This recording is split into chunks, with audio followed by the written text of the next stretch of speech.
Bonjour à tous, bonjour chers parents, c'est Dr Madiguène Ndiaye, je suis en spécialisation en pédiatrie.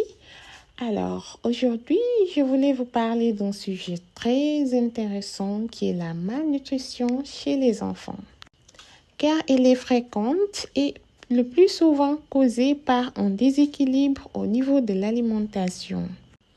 Les enfants malnutris peuvent avoir une taille qui est faible par rapport à leur âge, un poids qui est faible par rapport à leur âge ou un poids qui est faible par rapport à leur taille, un tour de bras qui est petit. Alors, il est important de reconnaître les signes de la malnutrition.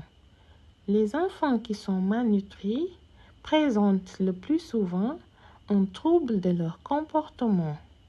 Ils sont souvent tristes, pleurnichards, les cheveux deviennent moins abondants et changent de couleur, deviennent roux et se cassent facilement. Les lèvres commencent à se fissurer et la langue devient rouge et lisse. Ils présentent parfois des œdèmes qui sont des gonflements au niveau des pieds, mais également au niveau de la peau.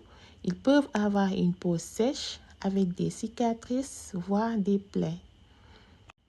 Une perte de poids avec les os qui deviennent visibles, mais également les ongles se cassent facilement, avec souvent une perte d'appétit. Comment prévenir cette malnutrition?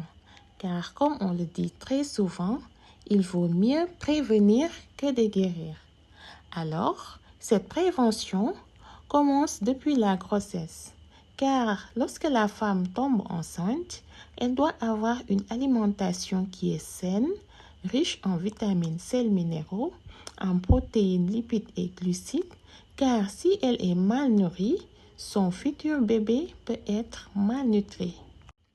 Mais aussi à la naissance, lorsque bébé a 6 mois, et doit alors diversifier son alimentation. L'enfant doit manger des aliments qui sont riches pour permettre à son corps de bien grandir, comme les poissons, viandes, légumes. Autre chose d'important, beaucoup de mamans pensent que l'enfant ne doit consulter le médecin que quand il tombe malade, ce qui n'est pas l'idéal. Alors, de préférence, l'enfant doit régulièrement voir le médecin pour qu'il puisse prendre sa taille, son poids, surveiller sa croissance afin d'éviter que l'enfant ne soit malnutri. Autre chose d'important, l'enfant doit respecter ses 3 repas du jour et entre ces 3 repas, il peut prendre un goûter. Il doit éviter le grignotage et certains aliments comme les chips et autres. L'enfant doit boire des jus de fruits à base de fruits locaux